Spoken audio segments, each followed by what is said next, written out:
Hey guys, how are you?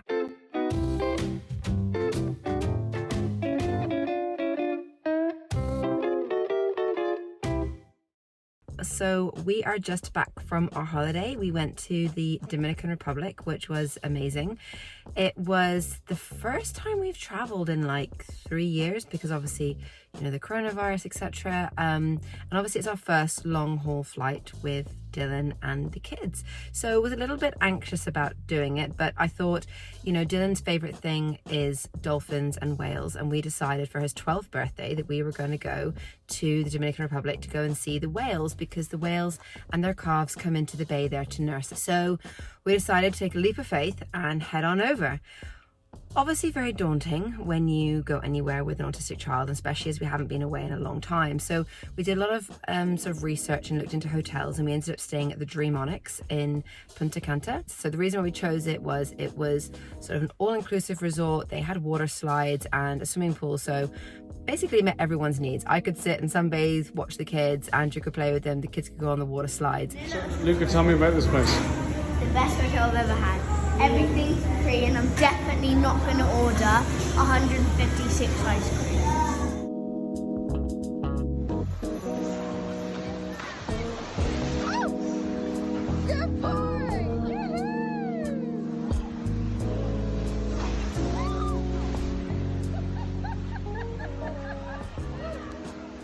Dylan did trick me quite a lot. He made me go down this water slide that was really fast and it was really quite scary, but it was great to go and do that with them. This is 2022 in February. 2 more days until my 12th birthday. This way. Here we are. Oh boy, this is beautiful. Open sesame.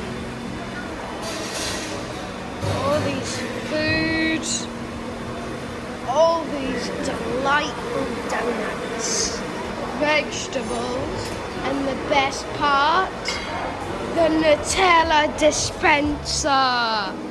It's really beautiful. Kids cook. Who spelled that wrong?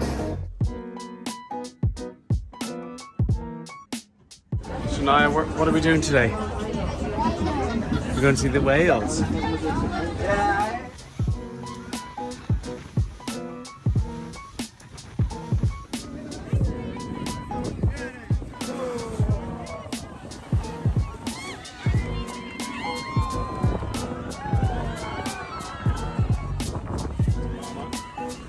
What do you think, Mama? What do you say, Tara?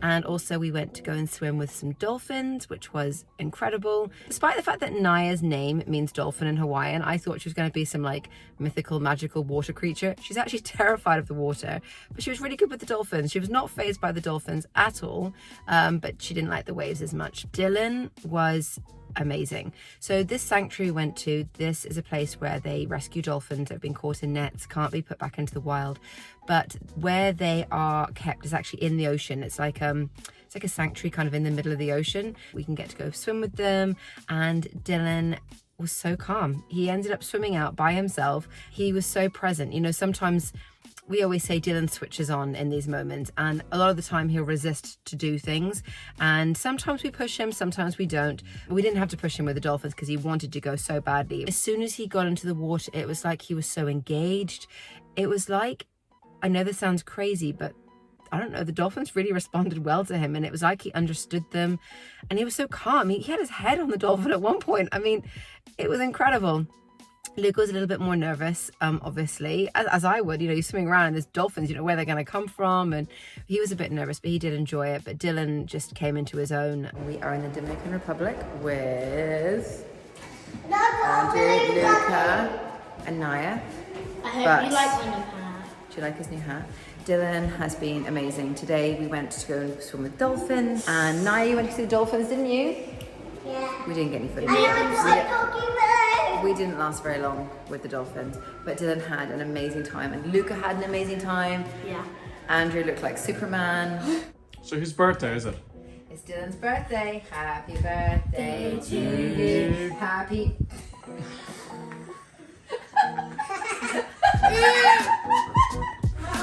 Right, go. Quick, hide.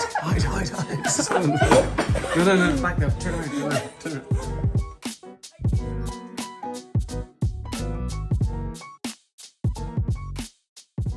Now, the travel side of things. So I've had a lot of questions asking me about traveling, what I did to prepare.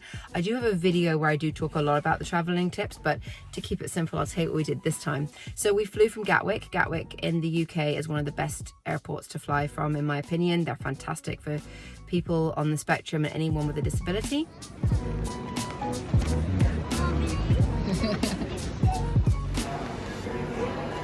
Our flight's delayed by 2 hours, so we're keeping ourselves occupied with the M&Ms. So I phoned ahead 24 hours beforehand, wrote an email, just said we're coming through with an autistic child. We obviously had the lanyard, the sunflower lanyard that we wear around our neck, which just tells people. So when we got there, we went through the family disability line, which is quicker, shorter lines. They're a lot more understanding. You know, when you go through airports, sometimes they're a bit like rush and can be a bit mean, but they were really good. And anyway, when we got through security, we then had like a golf buggy which kind of whizzes us all the way through to the airplane, which is amazing. And also I went up to the desk before we hopped onto the plane, and they let you board first, so it's called pre-boarding. So it's worth going up to the desk, get there a little bit earlier, say you've got a child with autism, and do they mind letting one first.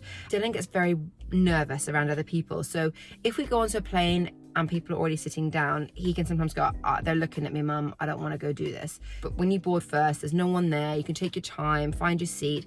Then I get him settled. In his bag, I have his blanket, which smells like home. I've got his earphones, I've got his iPad, I've got snacks, and I have a toy he hasn't seen before. I'll buy him a little toy. It could be like a fidget spinner, but just something very small, but it's new and it's exciting and it takes his mind off things. Flying out there was great. Actually, no, I'm lying. It wasn't great. Usually it's great because Dylan likes watching television and movies, and they've got like Angry Bird games you can't get anywhere else, so he feels quite special about this. But our televisions weren't working on the way over there, and I was like, oh no, this is a disaster. Like, I've geared him up for weeks now, thinking, right, we're gonna go on the plane, he's gonna watch 3 movies, because it was 9 hours our flight. You can watch 3 movies and you get some food. He doesn't eat the food on the plane, so I did bring my own food for him, which he likes. So I said to the guy, I said, listen, I know it's a full flight, but for us and everyone else on this flight, we are going to have to see if we can move him. So we did actually end up moving Dylan. He ended up sitting next to a teacher who teaches autistic kids, which was really quite bizarre. Anyway, so he was fine. He watched movies. Poor Luca was struggling a bit, and our iPads died, so I ended up playing Uno with him half the way over there. But on the way back, it was a little bit more difficult. It was a night flight. I wouldn't recommend a night flight, really, because Dylan couldn't get comfortable. He was tired. It was sleep time.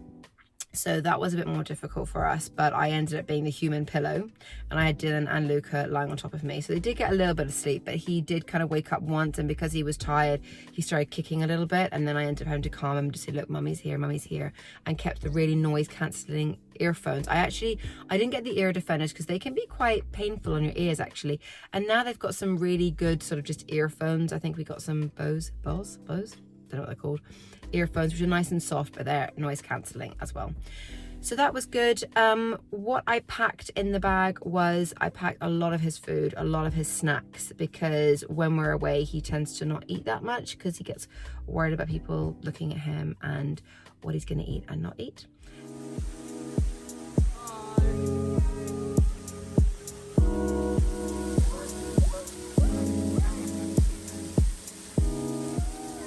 So I always recommend a schedule even when you are away.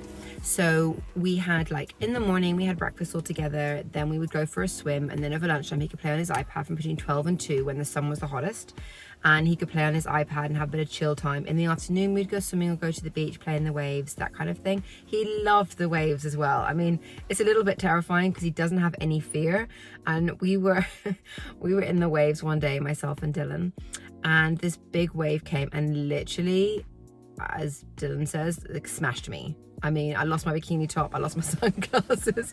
It was not glamorous. But yeah, he loves doing that. He has no fear. He kept saying it was like the Mario game, because every time the waves come, I'd say jump.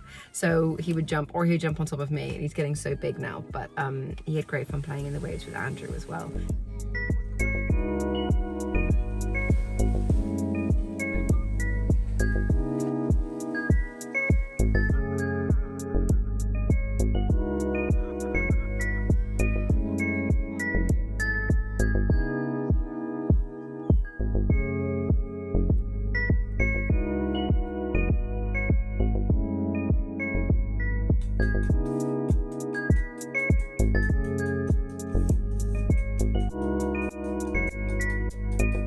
But yes, no, what I was going to say to you is Dylan finds it really hard to, you know, write with a pen. Like his writing isn't, you can't really understand what he's written, to be honest, and he can barely write his name.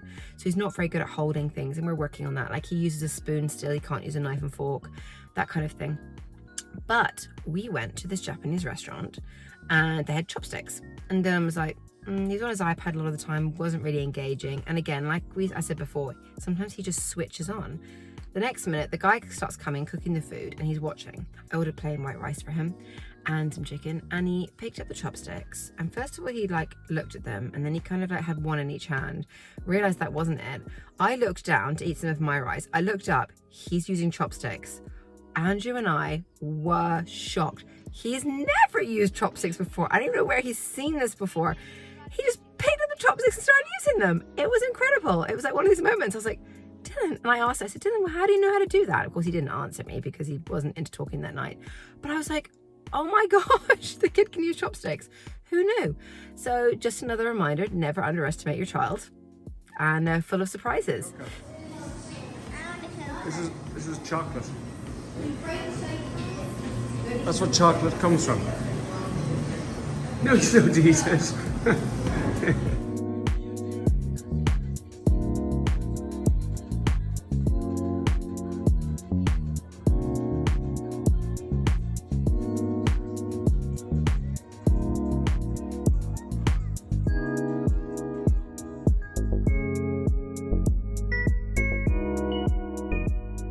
So yeah, so that was our holiday. We were only gone for a week, came back. He obviously missed Rosie heaps, so it was nice to come back. Now we're home. We're obviously dealing a little bit with, not the fallout, that's the wrong word, but he gets very anxious when he gets back. So basically he held it together the whole holiday. It was really exciting. Obviously he's a bit tired, 4-hour time difference, but at nighttime he's a bit anxious, a bit harder to get to sleep at the moment, doesn't really want to leave his room. So I'm not pushing it because we had a great week away. But yeah, a few days after you come home from holiday, just don't have anything in your diary, don't make it too strenuous, just keep it very nice and calm. So that's what we're doing for the next few days, and hopefully get him ready for school on Monday. But yeah, that was all our news. That was our holiday. Any questions on travel tips or whatever, please just let me know. And like I said, I'll link below my other video where I talk more in depth about how you get the Lanard and how you get all that other stuff for traveling. But yeah, anyway guys, have a good week and I'll see you soon. Mother Nature, and I'm saying my big hello.